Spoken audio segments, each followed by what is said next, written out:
네, 수험생 여러분, 안녕하십니까? 자, 우리 정규 수업 시간에 도시개발법하고 도시 및 주거환경 정비법이라는 법을 배우셨습니다. 자, 이제 우리 도시개발법하고 도시 및 주거환경 정비법을 저와 같이 복습하는 시간입니다. 우리 이제 복습을 좀 해서 부동산 공법이라는 과목이 복습을 잘 하셔야 되는 과목이고, 또 우리 이제 처음에 공부하실 때 기초 용어하고 또 사업에 대한 전체적인 틀을 잡는 게 굉장히 중요한 거니까 수업에 배운 내용들을 다시 한번 저와 같이 이렇게 되새김하시는 그런 시간을 갖도록 하겠습니다. 자, 우리 기초특강인데요. 도시개발법은. 자, 우리 도시개발법은 한마디로 도시개발 사업. 도시개발법은 우리 수업 시간에 배웠듯이 도시개발 사업이라는 새로운 시가지를 조성하는 사업입니다. 그래서 주로 도시의 외곽 쪽에서 논밭 임야가 새로운 시가지로 개발되는 사업이죠. 새롭게 도로가 뚫리고 새로운 건물이 세워지면서 새로운 시가지가 생기는 사업입니다. 굉장히 유용한 사업이죠. 반면에 우리가 이제 좀 나중에 배우시는 도시 및 주거환경 정비법은 정비사업이라고 해서 구시가지를 정비한다 이렇게 배웠으니까 처음에는 도시개발 사업을 먼저 배우고 그 다음에 이 정비법으로 가서 이 정비사업이라는 것을 재건축 재개발 사업을 배우셔야 되겠습니다. 자, 그러면 우리 도시개발 사업은 새로운 시가지를 만드는 사업인데 사업에 대한 절차가 있습니다. 자, 이런 절차로 우리가 사업을 진행을 하죠. 그래서 우리 수업 시간에 봤던 내용들을 다시 한번 확인하시면서 도시개발 사업에 대한 전체적인 절차를 한번 쭉 훑어보시는 게 가장 중요합니다. 도시개발 사업은 어떤 사업이기 때문에 행정관청이 정하는 절차에 따라서 사업을 진행을 해야 되는 것이죠. 법으로 정한 절차죠. 행정관청이 집행을 하고. 자, 그런데 여기서 제가 이제 좀 색깔을 넣어서 이 앞부분은 사업을 위한 준비 단계입니다. 준비 단계. 그래서 우리가 사업을 하려면 사업하는 장소를 먼저 정해야 되겠죠. 사업하는 장소. 이 도시개발 구역이라는 게 사업하는 장소를 정한다는 거예요.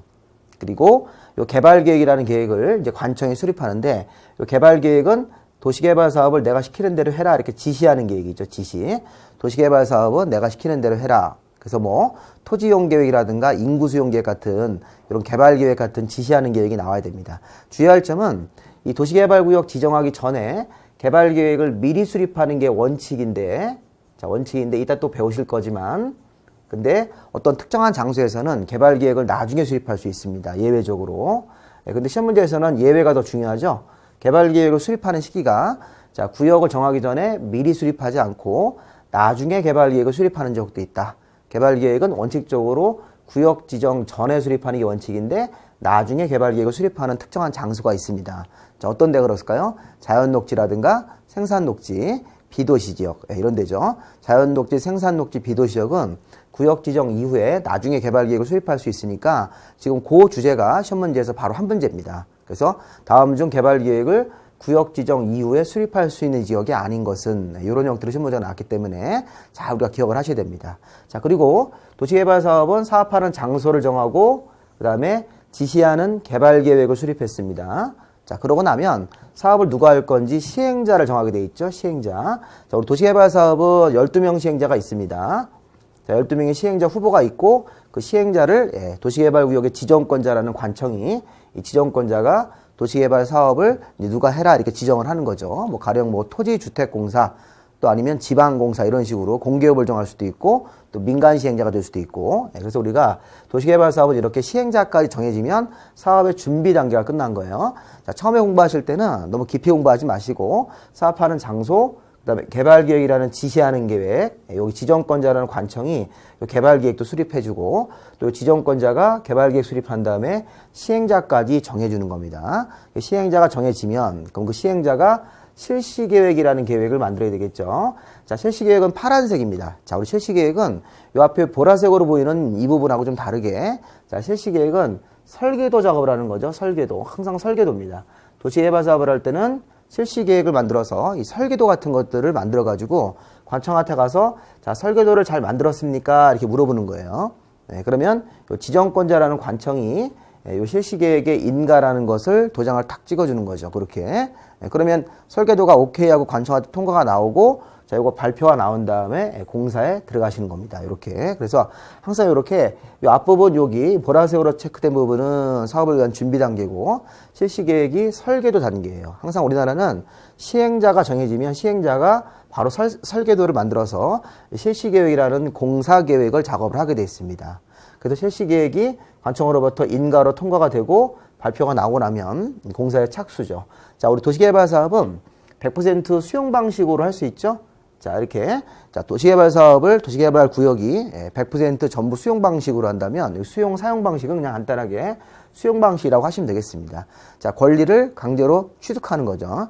사업 시행자가 SH공사일 때 SH공사가 자, 거기 있는 땅, 뭐 소유권이라든가 기타 여러 가지 권리를 강제로 취득을 해서 자, 보상을 해주고 취득하는 거죠. 그래서 원 권리자들은 다 내보내고 사업 시행자가 개발을 해서 수용을 해서 SH공사가 시행자라면 SH공사가 다 수용을 해서 권리를 뺏은 다음에 새로 개발을 해가지고 그걸 외부인들한테 파는 방식입니다. 수용 방식입니다.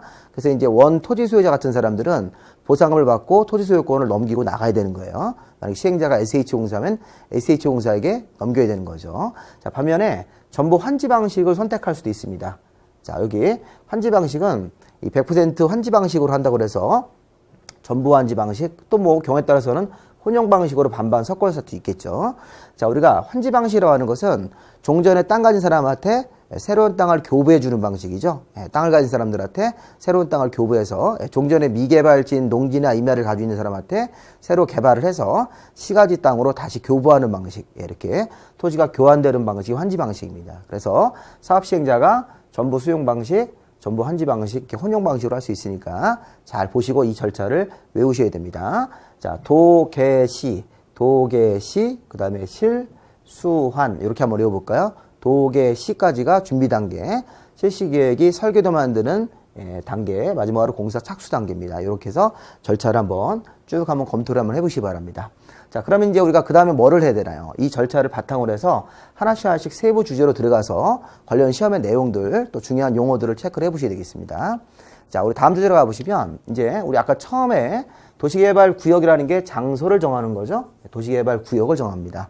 자, 그러면 여기 보시면 지정권자, 지정 규모, 지정 절차, 지정 해제, 이렇게 중요한 4가지 주제가 있습니다. 조금 어렵지만 처음에 공부하실 때 이게 이제 무슨 의미인지를 한번 설명을 듣고 여러분들이 잘 한번 체크를 해보셔야 되겠습니다. 자, 처음에는 이런 내용들이 좀 나오면 뭐 숫자 외우시고 이런 것도 있는데 이런 걸 다 외우실 필요는 없고 일단은 한번 보시는 거예요. 아, 이게 뭘 의미하는지를 우리가 중요하게 체크를 한번 해보셔야 됩니다. 자, 처음에는 자, 우리 도시개발구역 지정은 해당 도시개발사업판의 땅 주인이 하는 게 아니라 관청이 해야 되겠죠. 관청. 행정관청이 도시개발구역을 지정을 해주는 겁니다. 도시개발구역은 여기서 시도지사나 대도시가 정하시는 게 원칙입니다. 시도지사나 대도시. 자, 우리 시도지사는 우리 공법에서요. 자, 시도지사는 특별시장, 광역시장, 그다음에 자치시장, 자치도지사, 도지사님을 얘기하는 거예요. 자, 그런데 우리 도시개발법에서는 특별자치장님은 빼고 그냥 우리가 특별시장, 광역시장, 그다음에 자치도지사, 도지사 이런 분들을 시도지사로 보시면 돼요. 그냥 간단하게 특별시장, 광역시장, 자치도지사, 도지사 이런 분들이 도시개발구역을 시도지사로서 지정을 하시는 겁니다. 그러니까 서울시에서는 도시개발구역은 서울특별시장님이 하고 인천 같은 광역시에서는 광역시장님이 하시는 거고 또 경기도 안에서는 경기도지사가 하는 거고 또 제주도 안에서는 제주도지사님이 도시개발구역을 정하는 게 원칙입니다. 자, 근데 중요한 건 뭐냐면 경기도지사 같은 도지사 자, 우리 경기도 의정부시, 만약에 이런다면, 경기도 의정부시에서는 경기도지사님이 도시개발구역을 지정해 주시는 거예요. 자, 근데 우리 경기도 안에는 인구가 50만 이상의 도시가 있습니다. 인구 50만 이상. 자, 우리 경기도 아래 시 중에서 성남시, 수원시, 용인시 이런데, 안산시, 안양시, 뭐 부천시, 고양시 같은 데들 많죠. 자, 외우실 필요가 없습니다. 그냥 우리가 도시개발구역을 정할 때, 자, 원래는 도지사, 경기도 안에서는 경기도지사님이 해야 되는데 경기도 안에 밑에 시 중에서 수원이나 성남, 용인 같은 데서는 인구 50만 이상이 되는 거예요. 그러면 대도시라는 말을 쓰고 그 대도시가 도지사님의 권한을 대신 행사하게 되어 있습니다. 그래서 자, 경기도지사가 도시개발구역을 정하는 게 원칙인데 자, 인구 50만 이상의 대도시에서는 경기도 용인시에서는 용인시장님이 경기도지사님의 역할을 대신하는 거예요. 자, 그러면 이제 경기도 의정부시 인구 30만, 경기도 뭐 이천시 인구 20만, 가령 그렇다면 그때는 이천시장님이나 의정부시장님이 아니라 경기도지사님이 도시개발구역을 그대로 지정을 하셔야 되겠죠. 자, 그래서 도시개발구역은 이런 대도시란 용어도 좀 알아두시기 바랍니다. 자, 도시개발구역은 자, 특별시, 광역시, 뭐 자치도지사나 도지사 같은 시도지사가 정하는 게 원칙이고, 자, 인구 50만일 때는 대도시가 도시개발구역을 정한다. 이렇게. 자, 그런데 도시개발구역이 법정된 경우, 예를 들어서 국가계획하고 관련됐을 때 이런 거 나오면 국토부 장관님도 예외적으로 도시개발구역을 정할 수가 있습니다. 자, 여러분들 처음 공부하실 때는 도시개발구역은 자, 시도지사나 대도시가 정하는 게 원칙인데 법정된 사유가 있을 때는 국토부 장관님도 정할 수가 있다. 이렇게 지정권자라는 개념을 한번 좀 잡아보십시오. 도시개발구역을 정하시는 분, 지정권자. 자, 그 다음에 지정 규모가 있습니다. 규모. 자, 도시개발구역은 자, 일정 규모 이상으로 해야 된다. 이게 중요한 거예요. 일정 규모 이상. 자, 도시개발 사업을 하려면 기왕 하려면 크게 하라는 거예요. 그래서 도시개발 사업은 크게 규모를 크게 해야 되는 것입니다. 자, 그래서 여기 보시면 도시개발구역을 정할 때는 우리 기존의 국토계획부에서 도시지역하고 도시적 외의지역이 있었죠. 자, 우리 도시지역이라는 데는 뭐 우리 국토계획부에서 배우셨었어요. 우리나라 땅은 도시지역, 관리지역, 농림지역, 자연환경 보전지역 이렇게 크게 네 종류를 일단 나누는데 그 중에서 이런 도시지역에서는 주거나 상업지역으로 세분되고 거기서는 1만 이상, 공업지역은 3만 이상, 그 다음에 녹지지역에서는 보존녹지를 빼고 자연녹지나 생산녹지 쪽으로 가서 도시개발구역을 1만 이상으로 지정을 해야 되는 거예요. 자, 지금 여러분들이 하실 일은 숫자를 외우시는 게 아니에요. 숫자 같은 것들은 나중에 외우셔도 충분하십니다. 자, 지금은 도시개발구역은 일정 규모 이상으로 해야 된다. 이렇게. 그래서 주거나 상업 같은 도시지역 안에서 주거나 상업은 1만 이상, 공업은 공장을 져야 되니까 3만 이상. 자, 녹지지역은 보존녹지를 빼셔야 돼요. 녹지지역은 한 번 더 세분을 해서 보존녹지를 빼고 생산녹지나 자연녹지에서만 1만 이상. 자, 그런데 도시지역 외의지역으로 나가면 주거지역보다 상업지역보다 30배 이상 큰 30만 제곱미터 이상으로 훨씬 더 크게 해야 되겠네요. 자, 우리 관리지역, 농림지역, 자연환경 보전지역, 도시지역 외의지역에다가 도시개발구역을 한다면 아주 크게 30만 이상으로 크게 도시개발구역을 지정을 해야 되는 것입니다. 자, 그래서 지정권자가 있었고 지정 규모, 일정 규모 이상으로 해야 된다. 이렇게 자, 개념을 잡아오시기 바랍니다. 도시개발구역은 지정권자, 지정 규모. 자, 그 다음에 이제 지정 절차로 내려가시는데 절차는 도시개발구역을 정할 때는 기초조사를 하고 그 다음에 자, 주민 전문가 의견을 듣고 그 다음에 협의와 심의를 거쳐서 최종적으로 지정을 한다. 한마디로 의협심, 여기 보시니까 의협심이죠. 이런 절차가 진행이 돼야 된다는 거예요. 자, 세부적인 것은 나중에 보셔도 되고 도시개발구역을 정할 때 기초조사를 임의적으로 할 수 있고 그 다음에 의견 청취, 주민의견 청취 같은 거, 그 다음에 협의, 다른 관청과 업무 협의하고 그 다음에 도시계획위원회 심의를 거쳐서 최종적으로 도시개발구역이 지정된다. 이런 사실을 좀 봐두시기 바랍니다. 자, 그리고 도시개발구역의 해제라는 규정이 있는데요. 여러분들 해제. 자, 해제는 도시개발구역이 자, 사업이 정상적으로 잘 안 되면 해제가 되는 경우가 있습니다. 사업이 지연돼서. 그리고 정상적으로 사업이 끝나도 해제가 되는 경우가 있고. 자, 우리가 중요한 거는 도시개발구역은 사업하는 장소가 사업이 다 끝나면요.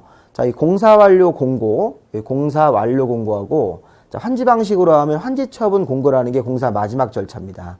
자, 우리가 도시개발구역은 사업하는 기간 동안만 도시개발구역이 되기 때문에 사업이 정상적으로 끝나면 수용 방식으로 끝나면 공사완료 공고, 환지 방식으로 끝나면 환지처분 공고라는 절차가 있습니다. 자, 그러면 중요한 거 공사완료 공고나 또는 환지처분 공고를 여기 다음날, 여기 중요한 거예요. 다음날. 예. 자, 밑에 다음에 규정된 날 다음날에 도시개발구역은 해제가 되는 거니까 사업이 끝나면 거기는 이제 무슨 시가지가 되는 거지 도시개발구역은 더 이상 아니에요. 사업이 끝났기 때문에. 그래서 공사완료 공고 다음날, 환지처분 공고 다음날 예, 이렇게 해제가 되시는 거예요. 자, 그런데 이렇게 정상적 해제, 사업이 다 끝나서 정상적으로 해제가 되는 경우도 있지만 비정상적인 해제가 있습니다. 요 양가로 1번 같은 케이스가 자, 비정상 해제인데 한번 잘 보세요. 자, 우리가 앞에서 구역 지정고시가 되고 나서 개발계획을 만들고 시행자가 실시계획 쪽으로 넘어가야 되는 거예요. 자, 그런데 구역을 정한 날로부터 자, 3년이 되는 날까지 실시계획 인가 신청을 안 했다. 자, 우리 구역을 정하고 나서 자, 실시계획이라는 걸 3년 안에 만들어야 되는데 그 3년 안에 인가 신청 같은 걸 안 하면 그때는 자, 우리 요거를 다시 앞에 걸 잠깐 좀 볼까요? 자, 이쪽에서 좀 지우고 자, 여기 구역을 정한 다음에 개발계획을 만들고 시행자가 실시계획 쪽으로 가셔야 되는데 자, 여기 구역을 지정 고시한 날로부터 요렇게 3년을 주는 거예요. 3년. 자, 3년 안에 실시계획의 인가 신청을 안 하면 실시계획 인가 신청 안 하면 사업 시행자가 어떤 잘못이 있다는 거죠. 사업 시행자가 어떤 문제가 있어서 구역을 정하고 나서 3년이라는 긴 기한 동안 실시계획, 설계도 작업을 해서 인가 신청을 넣어야 되는데 그걸 못하면 이것도 3년이 되는 날 다음 날에 도시개발구역은 해제가 되는 거예요. 여러분들 잘 생각해 보세요. 자, 구역에서 개발계획 만들고 시행자가 실시계획 쪽으로 넘어와야 되는데 그 작업을 안 하고 있습니다. 그렇게 되면 3년 안에 실시계획 인가 신청 안 하면 3년 되는 날 다음 날에 도시개발구역은 해제가 될 수 있습니다. 자, 그래서 자, 요 경우가 이제 우리 앞에서 다시 한번 보시면요. 네, 이쪽에 넘어오시면 아까 구역을 지정 고시하고 나서 3년이 된 날까지 시행자가 실시계획 인가 신청을 안 하면 그 3년이 되는 날 이것도 다음 날이겠죠. 다음 날을 적용해서 도시개발구역이 해제가 되는 거예요. 자, 여러분들이 기억할 것은 도시개발구역의 해제가 공사완료 공고, 환지처분 공고일 다음 날에 정상적으로 사업이 끝나서 해제가 될 수도 있고 또 뭐 3년 지날 때까지 인가 신청 안 했어요. 3년 지날 때까지 다음 절차를 처리를 못 해가지고 비정상적인 해제 이렇게 두 가지 형태의 해제가 있다는 거예요. 자, 다시 한번 기억합니다. 도시개발구역에서는 지정권자 시도지사나 대도시, 국토부 장관님 이렇게 있고 지정 규모는 일정 면적 이상으로 하셔야 돼요. 그 땅의 이름에 따라서 뭐 주거나 상업지역 이런 식으로 해서 일정 규모 이상으로 해야 되고 도시개발구역을 지정하는 절차가 있는데 기초조사를 임의적으로 하고 할 수 있다고 그 다음에 주민의견 청취, 협의심의는 의무적으로 들어가야 됩니다. 그래서 기초조사는 임의적 절차, 나중에 이제 배우실 거예요. 할 수 있다는 사실. 근데 이제 의견 청취나 협의심의는 의무적으로 진행을 해서 기초조사를 진행을 하고 마지막으로 도시개발구역의 해제. 자, 정상적 해제와 비정상 해제가 있습니다. 자, 여기까지 우리가 도시개발구역을 정하는 내용들을 한번 검토를 해보시는 거니까, 자, 처음에는 좀 어렵습니다. 어려운데 자꾸 반복해서 보시다 보면 이 공부 순서가 지정권자, 지정 규모, 지정 절차, 해제 이렇게 잡히시는 거예요. 잘 보시기 바랍니다. 자, 일단 여기까지 우리 강의를 좀 하고, 자, 그 다음 잠깐 우리 쉬었다가 개발계획 쪽, 그 다음에 시행자 부분을 정리하도록 하겠습니다. 자, 수고하셨습니다.